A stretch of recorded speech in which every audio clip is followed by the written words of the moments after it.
안녕하세요. 교육의 진심인 아빠 원어드림입니다. 이번 영상에서는 그 말레이시아 조기와 관련해서 좀 단점 아닌 단점에 대해서 한번 이야기해 보려고 합니다. 여러분, 뭐 저희 가족도 지금 말레이시아 아이 학교 때문에 말레이시아 와 있고요. 또 말레이시아로 은근히 많은 분들이 자녀들의 그런 조기유학을 위해서 들어오십니다. 근데 이 말레이시아 교육도 어, 이제 한국 교육을 피해서 어떻게 보면 한국 교육이 마음에 들지 않아서 이곳 말레이시아로 나오는 경우가 대부분이세요. 근데 이곳 말레이시아 교육도 당연히 완벽하지 않습니다. 어떤 교육은 완벽하겠습니까? 뭐 저희 가족이 캐나다에 살았었지만 캐나다 교육도 완벽하진 않습니다. 하지만 뭐 분명히 단점은 알고 있으면 좋은 거니까요. 내가 모르고 있는 것과 그래도 알면서 이런 면이 있구나 인지하면 나쁘지 않다는 생각에서 한번 그 내용을 공유해 봅니다. 말레이시아 이렇게 학교들 웹사이트를 가보면요, 뭐 영국계 이제 학교들이 대부분이에요. 국제학교가 영국식 커리큘럼을 따르는 국제학교들이 거의 90% 이상입니다. 뭐 95% 이상이에요. 그러면 이제 뭐 IGCSE 결과 뭐 몇 퍼센트가 뭐 몇 과목에서 뭐 A스타가 나왔다, 뭐 A가 나왔다, 그리고 뭐 A 레벨 같은 경우에 뭐 몇 퍼센트의 학생들이 뭐 A스타, A를 받았다. 이런 거를 항상 광고하거든요, 여러분. 어떻게 보면 가장 좋은, 가장 간편하게 자기의 학교를 홍보하는 수단입니다. 네, 그게 꼭 나쁜 것만은 아니죠. 분명히 또 부모님들이 그런 거에 관심이 아주 가장 많으니까요. 그러니까 그걸 어떻게 보면 가려운 곳을 긁어주는 건 맞습니다. 하지만 이런 성적에 너무 그 포커스를 맞추다 보면 어떤 결과들이 일어나냐면요. 그 과정 중에서 우리 여러분 운전면허 시험, 한국에서 운전면허 시험 치르실 때 어떻게 공부하십니까? 필기시험.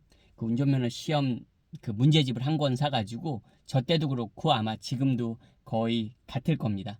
계속 그 기출 문제들 어떻게 보면 모의고사 문제들을 계속 봅니다. 눈에 익히는 거죠. 계속. 그래서 어떻게 합니까? 이제 실제 시험 볼 때 비슷한 문제 나오면 벌써 답이 보입니다. 객관식이기 때문에. 그렇지 않나요? 네. 어떻게 보면 과거 시험지들, 여기선 past papers라고 하죠. 과거 시험지들을 계속 돌려 풀립니다. 학원도 그렇고요. 말레이시아에서도 왜 사교육 많이 받으시잖아요. 그런 스타일입니다. 학교는 이제 학교별로 조금 편차가 있겠지만 학교에서도 이 점수를 내기 위해서 그런 식으로 이렇게 수업이 진행되는 경우들이 있다고 합니다. 그런 경우에 여러분 그건 진짜 공부가 아니에요. 점수는 낼 수 있습니다. 왜냐하면 생각해 보세요. 아까 운전면허 시험 그 대비처럼 계속 내가 익숙한 문제들을 보면 실제 시험이 그거와 크게 다르지 않거든요. 그러니까 내가 정확한 원리나 이런 걸 이해 못해도 어느 정도는 점수를 만들어낼 수 있는 겁니다. 계속 그런 반복 훈련을 통해서. 그게 어떻게 보면 그게 이제 정말 문제가 되는 게 한국 교육의 시스템이잖아요. 입시 교육화에서 계속 예? 문제 많이 풀리고 해서 그냥 익숙해서 푸는 거. 물론 어떤 부분에서는 그런 반복 훈련이 반드시 필요합니다. 하지만 이제 그게 과도해지면은 좀 문제가 있는 거고요. 왜 한국도 뭐 학원 가면 뭐 중간고사 뭐 90점 이상 몇 명 배출, 뭐 기말고사 뭐 90점 이상 몇 명, 100점 몇 명, 뭐 전교 1등 배출, 뭐 이런 걸로 광고하잖아요. 말레이시아도 별반 다르지 않습니다. 근데 저는 어, 교육을 하는 사람으로서 솔직히 그거는 어, 홍보는 당연히 좋죠. 홍보 효과는 좋지만 학생들에게 그렇게 도움이 되는 그런 학생들의 이 학습력을 키워주는 데는 그렇게 도움이 되는 방법은 아니라고 생각합니다. 공부는 이제 대학교 가서 진짜 하는 거잖아요, 여러분. 뭐 물론 A레벨 같은 경우도 이제 프리 유니버시티 과정이니까 어떻게 보면 고등학교 이제 과정 마치고 하는 그런 과정이기 때문에 아주 뭐 공부가 우습지는 않습니다. 그래도 A레벨 정도면 공부를 제대로 해야 되는 건 맞아요. 하지만 진짜 이제 전공 공부를 하는 건 대학이잖아요. 뭐 아이에 따라서 전공을 선택해가지고 이제 공부하는 거는 대학이잖아요. 근데 거기 대학 가서 진짜 공부를 해야 되는데 이제 그 전에는 잘 이런 대학 가서 공부할 수 있는 힘을 키워야 되는데 그냥 그 전에 문제풀이만 하는 거야. 문제풀이만 계속. 그러면 그거는 내공이 되지 못하거든요, 여러분. 왜 우리나라 토익 학원에 가면 문제 푸는 스킬을 많이 알려주잖아요. 그거는 영어 실력을 늘리는 거랑은 별로 상관이 없거든요.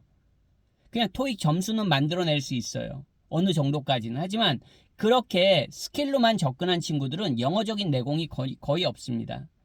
예를 들어서 뭐 주변에서 그런 농담들 많이 하시잖아요. 뭐 토익 만점인데 뭐 영어 한마디 못해. 여러분 그 사람이 문제인 거예요. 토익 시험이 문제인 게 아니라 그 사람이 문제인 겁니다. 적어도 토익이 한 800점 정도 이상이 되면 말하기도 그 정도의 수준에서 해야 되고 쓰기도 돼야 되고 읽기도 돼야 되고 듣기도 돼야 되고 다 돼야 되는 게 정상이에요.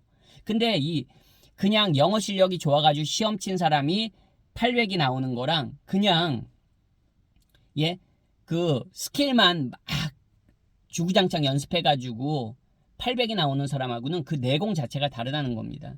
즉 말레이시아 교육으로 다시 돌아와서 말레이시아 교육도 IGCSE 기준으로 그런 past papers를 돌리는 그러니까 기출문제 계속 풀게 하는 그런 유행의 수업들이 계속 진행됩니다. 왜? 결과를 만들어내야 되니까. 우리 학교 홍보해야 되잖아요. A스타 몇 명 나왔네, 몇 퍼센트 나왔네, A 몇 퍼센트 나왔네. 여러분 참 그게 의미가 없다고는 말할 수 없지만 그렇게 점수만 뽑아낸 학생들은 A레벨 갔을 때 또 한 번 또 흔들리고요. A레벨도 계속 그런 식으로 접근하겠죠. 어떻게 보면 점수 뽑아내는 식으로. 그렇게 되면 정작 문제는 대학 갔을 때 이 학생이 내공이 부족하다는 거예요. 내공이. 여러분 문제만 계속 풀어가지고 내가 화학이 됩니까? 내가 피직스 물리 공부하는데 문제만 기출문제만 많이 풀었다고 내가 물리를 잘하는 학생이 됩니까? 점수가 높아질 수는 있지만 점수가 높은 거랑 나의 물리적인 그런 지식의 내공이랑은 굉장히 차이가 있다는 거죠.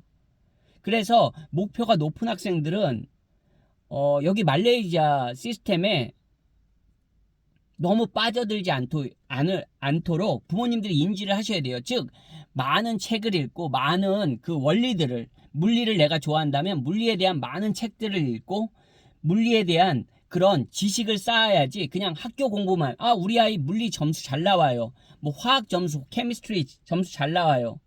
이런 식으로 점수로만 접근하면 나중에 아이가 대학 갔을 때 내공이 상당히 부족한 경우들이 생깁니다. 그게 말레이시아에서 제가 느끼는 말레이시아 전반적으로 느끼는 제가 근데 맞습니다 여러분. 실제로 그렇습니다.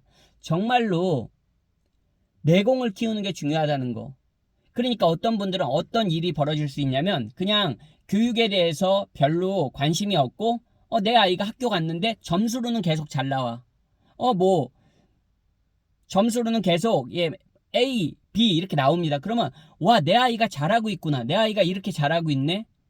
근데 여러분 실상은 그렇지 않은 경우들이 많아요. 많아요.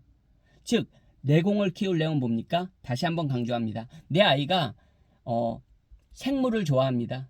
그럼 바이올로지를 좋아하면 그 바이올로지에 대한 많은 책들을 읽고 뭐 그 학년에서 들을 수 있는 많은 이런 영상들도 관련 영상들도 보면서 그 바이올로지에 대한 그 생물에 대한 지식을 계속 높여줘야 되는 거예요. 그리고 흥미도 끌어줘야 되는 거고 케미스트리, 피직스 다 마찬가지입니다. 여러분 다 마찬가지입니다.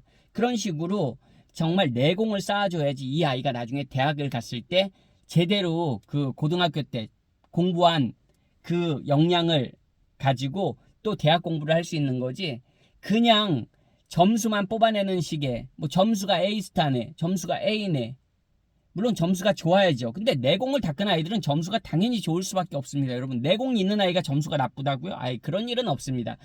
한국 밖의 공부에서는 내공이 있는데 점수가 안 나온다?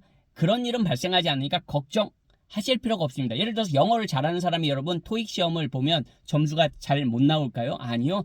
영어를 잘하는 사람들은 토익 포맷만 시험 유형만 익히고 시험을 본다면 900점 이상은 다 넘습니다. 여러분 기본인 거예요. 토플 영어를 잘하는 사람은 토플 그 포맷 시험 유형을 익히고 예, 한두 번 모의고사 치르고 시험 보면 기본적으로 예, 뭐 90점, 100점 나옵니다, 여러분. 영어를 아주 잘하는 사람들은.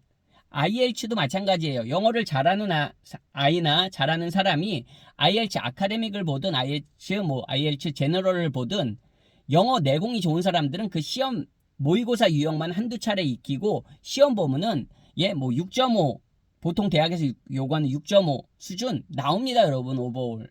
그런 거예요, 여러분. 내공이 좋은데 점수가 안 나온다? 그런 경우는 한국 밖의 교육에선 존재하지 않습니다. 그러니까 여러분들 아이들은 내공을 쌓는데 집중을 해주셔야 됩니다.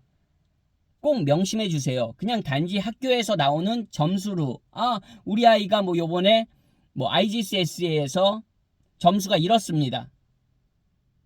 그거에 그냥 완전히 다 그거에만 취해버리시면 오류가 생길 수 있습니다. 여러분, 제가 여기 말레이시아 저희 아이도 여기서 학교를 다니잖아요. 그리고 또 저희 아이도 그 심화수학 학원을 다닙니다. 학원에서도 매일 기출문제 풀어요. 뭐 원래 학원에서 그렇게 하는 거죠. 근데 이게 원리도 잘 이해하면서 그런 기출문제도 풀어야지 그게 실력이 되는 거지. 그냥 기출문제만 계속 파면은 우리 운전면허 시험 생각하시면 됩니다. 필기시험 보시고 잘 기억 안 나시죠? 똑같은 상황이 발생할 수 있습니다. 여러분 아이들에게도. 그러니까 꼭 인지해 두시고 이게 보여주기 식의 그런 결과에 굉장히 치중하는 게 말레이시아도 그런 면이 아주 다분히 보입니다. 그래서 그 부분을 여러분들에게 좀 알려드리고 싶었습니다. 오늘 영상도 시청해 주셔서 감사드리고요. 저는 또 다음번 영상에서 인사드리겠습니다. 안녕히 계세요.